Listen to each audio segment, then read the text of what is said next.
ಮತ್ತೆ ದರ ಏರಿಕೆಯ ಬಿಗ್ ಶಾಕ್. ಕಮರ್ಷಿಯಲ್ ಬೆನ್ನಲ್ಲೇ ಗೃಹ ಬಳಕೆಯ ಸಿಲಿಂಡರ್ ದುಬಾರಿಯಾಗಿದೆ.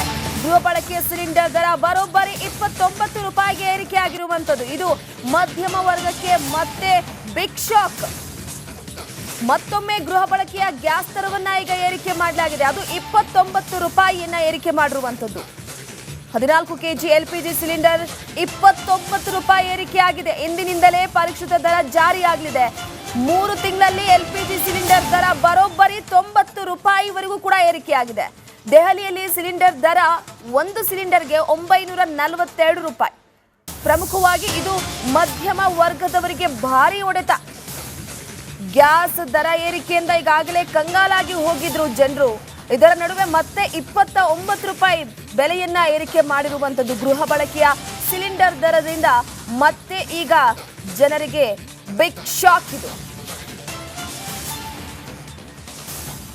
ಈಗಾಗಲೇ ಈ ಹಿಂದೆ ಕೂಡ ಒಂದು ಕಡೆ ಗ್ಯಾಸ್ ಸಿಗ್ತಿಲ್ಲ, ಮತ್ತೊಂದು ಕಡೆ ದರ ಏರಿಕೆ. ಈ ಬಗ್ಗೆ ಮತ್ತಷ್ಟು ಮಾಹಿತಿಯನ್ನು ಕೊಡ್ತಾ ಹೋಗ್ತಾರೆ ನಮ್ಮ ಪ್ರತಿನಿಧಿ ಚರಣ್ ಸಂಪರ್ಕದಲ್ಲಿದ್ದಾರೆ.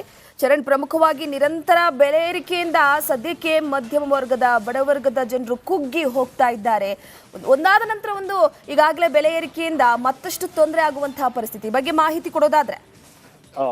ರೂಪ ಏನು ದಿನದಿಂದ ದಿನಕ್ಕೆ ಪ್ರತಿಯೊಂದು ವಸ್ತುಗಳ ದರ ಕೂಡ ಏರಿಕೆ ಆಗ್ತಾ ಇದೆ. ಅದರ ಮಧ್ಯದಲ್ಲಿ ಇದೀಗ ಕಳೆದ 30 ದಿವಸಗಳಿಂದ 90 ರೂಪಾಯಿಯಷ್ಟು ಗೃಹ ಬಳಕೆಯ ಸಿಲಿಂಡರ್ ದರ ಏರಿಕೆ ಆಗಿರುವಂತದ್ದು. ಇವತ್ತು 29 ರೂಪಾಯಿಯಷ್ಟು ಈ ಒಂದು ಗೃಹ ಬಳಕೆಯ ಸಿಲಿಂಡರ್ ದರ ಏರಿಕೆ ಆಗಿರುವಂತದ್ದು. ಸಾಮಾನ್ಯವಾಗಿ ಗೃಹ ಬಳಕೆಯ ದರ ಏರಿಕೆ ಆಗುತ್ತೆ ಅಂತ ಹೇಳಿದ್ರೆ ಒಂದಿಷ್ಟು ಮಧ್ಯಮ ವರ್ಗದವರ ಮೇಲೆ ಹೊಡೆತಗಳು ಬೀಳುತ್ತೆ. ಯಾಕಂತ ಹೇಳಿದ್ರೆ ಆ ಒಂದು ಗ್ಯಾಸ್ ಸಿಲಿಂಡರ್ ಅನ್ನ ನಂಬಿಕೊಂಡು ಜೀವನವನ್ನ ನಡೆಸ್ತಾ ಇರ್ತಾರೆ, ಅಡಿಗೆಯನ್ನ ಮಾಡ್ತಾ ಇರ್ತಾರೆ. ಆದ್ರೆ ಇದೀಗ ಅದು ಕೂಡ ದುಬಾರಿ ಆಗ್ತಾ ಇರುವಂತದ್ದು. ಒಂದು ಕಡೆಯಲ್ಲಿ ಗ್ಯಾಸ್ ಸಿಲಿಂಡರ್ಗಳು ಲಭ್ಯ ಆಗ್ತಾ ಇಲ್ಲ, ಅವುಗಳು ಸಿಗ್ತಾ ಇಲ್ಲ, ವೇಟಿಂಗ್ ಪೀರಿಯಡ್ ಜಾಸ್ತಿ ಆಗ್ತಾ ಇದೆ. ಅದರ ಜೊತೆಗೆ ಹೊಸ ಕನೆಕ್ಷನ್ ಗಳನ್ನ ಪಡಿಲಿಕ್ಕೆ ಆಗ್ತಾ ಇಲ್ಲ. ಈ ಎಲ್ಲ ಸಮಸ್ಯೆಗಳ ಮಧ್ಯದಲ್ಲೂ ಕೂಡ ಇದೀಗ ದರವನ್ನ ಏರಿಕೆ ಮಾಡಿರುವಂತದ್ದು. ಪ್ರತಿನಿತ್ಯ ಬೇರೆ ಬೇರೆ ವಸ್ತುಗಳ ದರ ಏರಿಕೆ ಆಗ್ತಾ ಇದೆ.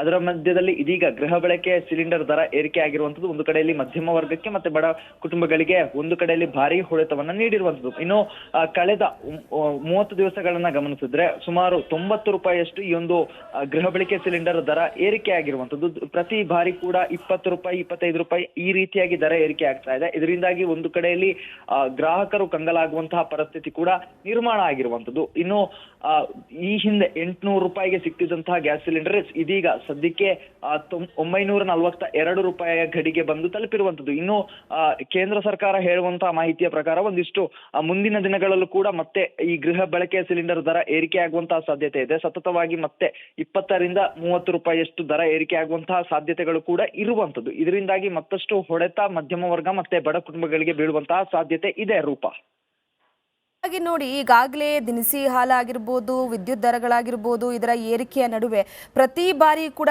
ಈ ಗ್ಯಾಸ್ ದರ 10 ರೂಪಾಯಿ 20 ರೂಪಾಯಿ 29 ರೂಪಾಯಿ ಈ ರೀತಿಯಾಗಿ ನಿಧಾನವಾಗಿ ಏರಿಕೆ ಮಾಡಲಾಗ್ತಾ ಇದೆ. ಇದರ ಜೊತೆಗೆ ಮತ್ತೊಂದು ಕಡೆ ಜನರು ಸಾಕಪ್ಪ ನಮಗೆ ಒಲೆನೇ ಬೇಕು ಅನ್ನೋ ರೀತಿಯಲ್ಲಿ ಮರದ ಒಲೆ ಕಡೆ ಬಂದರೂ ಕೂಡ ಯಾವುದೇ ರೀತಿ ಅಚ್ಚರಿ ಇಲ್ಲ.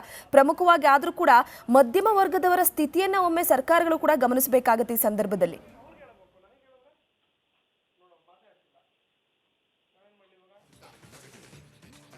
ಧನ್ಯವಾದಗಳು ನಿಮ್ಮೆಲ್ಲ ಮಾಹಿತಿಗಾಗಿ ಚರಣ್. ಪ್ರಮುಖವಾಗಿ ನೋಡಿ, ಒಂದು ಕಡೆ ಈಗಾಗಲೇ ದೆಹಲಿಯಲ್ಲಿ ಸಿಲಿಂಡರ್ ದರ 942 ರೂಪಾಯಿಗೆ ಏರಿಕೆ ಆಗಿದೆ. ಪ್ರಮುಖವಾಗಿ ಮತ್ತೆ ಮಧ್ಯಮ ವರ್ಗದವರ ಮೇಲೆ ಈಗ ದರದ ಬರೆ ಅನ್ನುವಂಥದ್ದು ಮತ್ತಷ್ಟು ದೊಡ್ಡದಾಗಿ ಸುಡ್ತಾ ಇರುವಂಥದ್ದು. 29 ರೂಪಾಯಿ ದರವನ್ನು ಏರಿಕೆ ಮಾಡಿರುವಂಥದ್ದು. ಇದರಿಂದ ಮತ್ತಷ್ಟು ಸಂಕಷ್ಟಕ್ಕೆ ಎದುರಾಗುವಂತಹ ಪರಿಸ್ಥಿತಿ. ಮತ್ತೊಂದೇನಪ್ಪ ಅಂದರೆ, ಪ್ರತಿನಿತ್ಯ ಈ ದಿನಸಿ ಹಾಲು ವಿದ್ಯುತ್ ದರ ಏರಿಕೆಯ ನಡುವೆ ಈ ಗ್ಯಾಸ್ ದರದ ಹೆಚ್ಚಳದಿಂದ ಜನ ಸಂಕಷ್ಟಕ್ಕೆ ಈಡಾಡುವಂತಹ ಪರಿಸ್ಥಿತಿ ಬಂದು ಒದಗಿದೆ.